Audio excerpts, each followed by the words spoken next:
안녕하세요. 정신과 전문의 유은정입니다. 저는 정신과 의원과 심리치료센터 대표로 있고요. 제가 이번 CGNTV를 통해서 마음 코칭 세미나로 여러분에게 다가갔었는데요. 그 내용과 기반으로 해서 새 책이 나오게 됐습니다.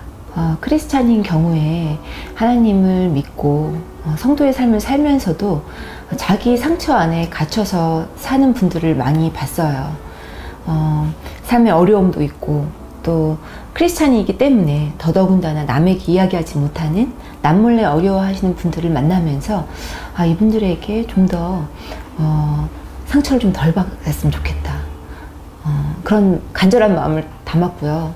또 혼자 잘해주고 상처받지 마라, 그 책을 읽은 다음에 사람들이 그러면 우리 사람들에게 잘해주지 말라는 거냐, 또 인연을 끌고 갈 필요가 없는 거냐, 이런 이야기를 하셔서 제가 크리스찬의 관점으로 봤을 때는 우리가 좀 상처를 받더라도 끝까지 그 사람을 사랑하기, 끝까지 나의 가정을 사랑하자 라는 생각을 했어요. 물론 하나님은 그런 고통스러운 시간까지도 우리를 성숙하게 하는데 사용하시지만 아시죠? 그 힘든 시간이 조금이라도 덜 자신이 망가졌으면 좋겠다 라는 생각, 또 너무 자기 문제 안에만 갇혀서 또 상대방과의 상처에만 갇혀서 그 시간을 허비하는 게 너무 아까운 거예요. 좀 더 눈을 들어서 하나님을 바라보고 나를 위한 계획이 무엇인지 알아보는, 또 살펴보는, 그것이 궁극적인 사실 치료의 목적이거든요. 그래서 이 책을 통해서 여러분이 더 이상 상처에 갇혀 있지 않고 또 상처로 인해서 시간 낭비를 좀 덜 하고 내 마음 아픈 거가 좀 덜 아팠으면 좋겠습니다. 심리학에서 말하는 자존감은 끊임없이 나를 채찍질해서 내 자존감도 내가 올려야 된다. 마치 성적이 나쁜 아이들이 공부를 열심히 해서 성적을 올리는 것처럼.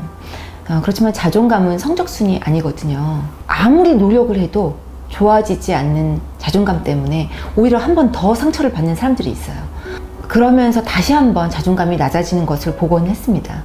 또 성공을 경험하면 자존감이 올라가는 듯 보이나 또 다시 떨어지는 거예요. 그래서 우리가 자존감 하지만 정말 크리스찬의 자존감은 일반 심리학에서 말하는 자존감과는 다른 것이 내가 스스로 애써서 얻어지는 것이 아니라, 그러니까 즉 성취의 자존감이 아니라 존재의 자존감. 내 안에 살아계신 예수 그리스도, 그분이 내 삶을 이끌고 있기 때문에 어제나 오늘이나 내일이나 동일한 자존감을 가질 수 있는 거고요. 또 자존감의 대가는 사도 바울이거든요. 사도 바울은 늘 어떠한 환경에 처해도 예수님이 내 안에 살아계심, 예수님과의 연합이 바로 우리 자존감의 근간이, 기본이 되는 거거든요. 내가 생명의 빵이신 예수님을 먹고 마시고 내 안에 일부로 소화시켜서 우리 각 사람이 작은 예수로 성장해 가는 것이 바로 자존감의 근간이 되는 겁니다. 그것은 과거에 내가 지은 잘못, 또 현재 내가 가지고 있는 상처, 나의 부족함, 이런 것에 너무 포커스를 하는 거예요. 누구나 홀리하고 거룩한 삶을 살고 있는 것 같아도 우리 인간의 연약함은 마틴 루터도 얘기했지만 의와 죄가 늘 공존하는 상태인 겁니다. 그래서 우리에게 성경책이 필요한 거고 기도가 끊임없이 필요한 거죠. 이 질문을 참 많이 받습니다. 저 두 가지를 얘기하고 싶어요. 우리가 상처를 받고 난 다음에는요, 아파! 이러기 때문에 상처를 싸매느라고 정신이 없어요. 상처는요, 그 이전에 이미 준비가 되어 있어야 돼요. 그러니까 내 마음의 면역력이 높아야 되고, 어떤 상처가 와도 튕겨낼 수 있도록. 그러려면 내 마음에 체력이 있어야 돼요. 그러니까 늘 피곤하고 일에 쫓기고 시간에 쫓기고 있으면 우리 마음에 여유가 없기 때문에 어떤 상처를 담아낼 만한 맷집이라고 그러죠. 그럼 그릇이 부족해요. 그래서 저는 항상 재충전을 통해서, 쉼을 통해서, 안식을 통해서 상처를 튕겨낼 수 있는 그릇을 마련하자. 또 한 가지는 생각의 예방주사를 맞아라. 예방주사라는 게 뭐죠? 이미 병 걸리기 전에 맞는 거죠. 내 생각의 완벽주의, 다른 사람이 다 나처럼 돼야 된다는 그런 어떤 편협된 생각, 그런 생각의 예방주사를 맞지 않으면 끊임없이 상처를 받게 되고 쉽게 좌절하게 되는 거죠. 또 한 가지는 이 완벽주의를 없애기 위해서는요, 80%만 해야겠다. 내가 막 100%, 120% 해야겠다. 이런 생각 때문에 스트레스를 받는데, 그런 완벽주의를 버리는 것이 중요합니다. 대부분의 사람들이요, 80%만 해야겠다 생각을 해도 100%, 120% 하고 있어요. 또 한 가지 나에게 쓸 수 있는 예방주사는 50%의 사람에게만 인정을 받자. 사람의 마음이라는 것이 인정 욕구 때문에 모든 사람이 자기를 사랑해야 된다고 생각해요.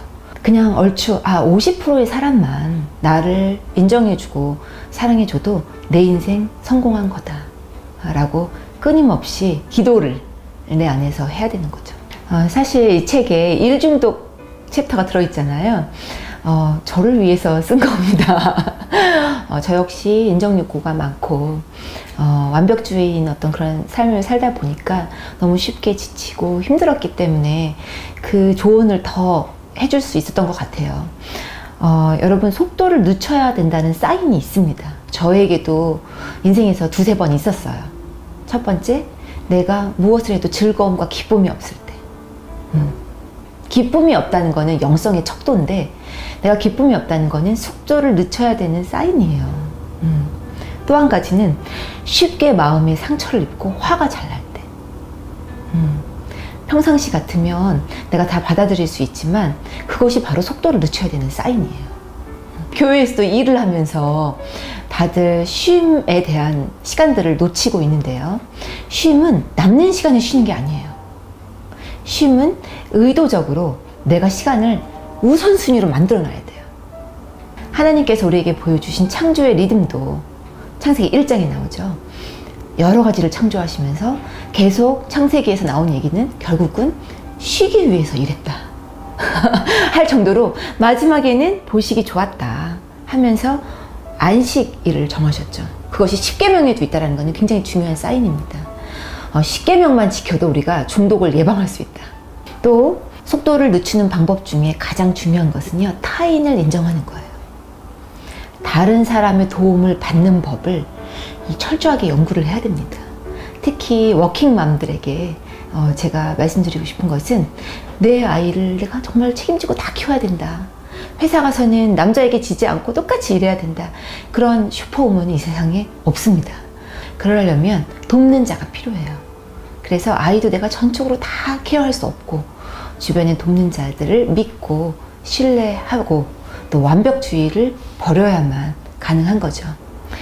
사실은 관계의 어려움을 가진 분들에게 있어서 가장 그 문제점의 핵심은 모든 사람에게 잘해주고 모든 사람에게 그 바라는 것이 문제입니다. 어떤 사람은 나를 위해서 잘해주는 사람도 있어요. 정말 상대를 위해서 잘해주는 거라면 작은 사소한 기대와 바램, 어떤 대가를 바라지 않습니다. 그래서 크리스찬이라면 종의 형체를 가지고 자신을 낮추신 예수님처럼 내가 할 수 있을 만큼 또 내가 많은 대가와 어떤 바램을 요구하지 않을 수 있는 그런 관계에 어떤 섬김이 필요한 거고요.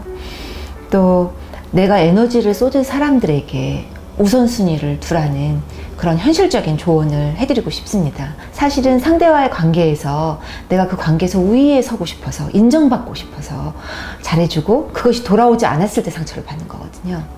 정말 작은 대가도 바라지 않고 잘해줄 수 있는 사람, 나 자신을 내어줄 수 있는 사람이 진정한 성숙한 사람인 거죠. 첫 번째, 둘만의 시간을 너무 가지지 말아라. 둘만 서로 집중하는 것이 옳지 않다. 하지만 우리가 사랑의 감정이 오면 도파민이라는 호르몬이 분비되면서 서로의 집중도가 매우 높아집니다. 바라만 보고 있어도 배가 고프지 않은 상태, 그것이 1년 이상 가지 않습니다. 그렇기 때문에 단둘이 있는 시간보다는 어떤 집단에서 또는 커뮤니티 안에서의 그 사람의 모습을 볼 수 있어야 합니다.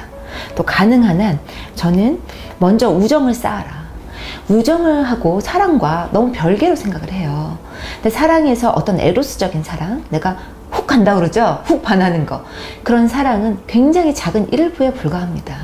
사랑의 의미는 굉장히 큰 필로스적인 우정의 사랑이 사실은 앞으로의 결혼 생활이나 데이트 관계에서의 관계를 이끌어 나가는 힘이거든요. 또 결혼을 결정할 데이트를 하고 있다 라고 한다면 교제 처음부터 교제 사실을 부모님에게 알렸으면 좋겠습니다. 왜냐하면 객관적으로 결혼이라는 것이 현실의 조건이 비슷한 사람이 가장 성공 가능성이 높다. 이런 것은 굉장히 통계가 많습니다. 비슷한 환경, 동정심으로 결혼하는 것이 아니라 또는 내가 저 사람을 전도해야겠다라는 마음으로 그런 십자가 너무 무겁습니다. 저는 가능한 한 둘 사이를 객관적으로 서로 우정을 쌓아가는 그런 관계야말로 내가 평생 하나님을 서로 바라보면서 나아갈 수 있는 친구를 찾는데 현명한 방법이 아닐까 싶습니다. 또 마지막으로 제가 각자가 매력적인 배우자가 먼저 됐으면 좋겠어요. 사람을 사랑할 수 있는 성품을 먼저 준비해라. 내가 싸울 때 분노하는지, 의견을 조율할 때 상대방에게 경청하는지, 다른 사람의 마음을 이해하고 입장을 바꿔 생각할 수 있는 겸손함이 있는지, 그런 성품이 더 중요하고요. 만일 내가 결혼할 시기가 됐다라고 생각할 때에는 결혼을 꿈꿔봐야 됩니다. 내가 그리는 결혼은 어떤 것인가, 또 역할, 내가 요즘 여성들도 다 사회생활을 하니까 내가 꿈꾸는 가정에서의 나의 역할은 어떠한 것인가. 그래서 결혼 예비학교라는 거는요, 결혼을 이미 준비한 파트너가 있는 사람이 결혼 예비학교를 듣는 것이 아니라 데이트를 시작하는 그런 청년들, 조심스럽게 이런 부탁을 드리고 싶습니다. 아직까지 정리되지 않은 내 모습, 책을 보면서 더 반성이 되실 거예요. 또 아직까지도 낮은 자존감, 아직까지도 아파하고 있는 상처, 이런 것들이 올라올 때마다 자기 비난을 멈추십시오. 나는 이것뿐이 되지 않는다. 나는 아직도 부족하구나. 자기를 스스로 자책하지 않았으면 좋겠습니다. 또 겉으로는 우리가 안 그래 보여도 대부분의 사람들의 삶이 다 엉망이에요. 저도 마찬가지고, 사역자도 마찬가지고, 선교사님도 마찬가지고, 아무리 은혜를 받은 분들도 우리 인생들이 다 그렇습니다. 언제까지 상처 안에 갇혀서 연연하면서 시간을 낭비하지 마시고 도움을 구하십시오. 책을 읽거나 말씀을 보거나 전문가를 정말 찾거나 좀 더 눈을 들어 하나님의 계획을 바라볼 수 있는 시간을 더 많이 가질 수 있도록 그런데 조금이라도 보탬이 될 수 있으면 좋겠습니다. 또 예수님을 모르는, 또 교회에 대한 상처가 있어서 떠나신 분들이 좀 더 내가 원래 하나님의 진리는 이런 거였지, 예수님이 하신 사역은 말씀과 치유 사역이었거든요. 그 치유를 경험하셔서 다시 하나님께 돌아오는 그런 도구로 사용되었으면 좋겠습니다.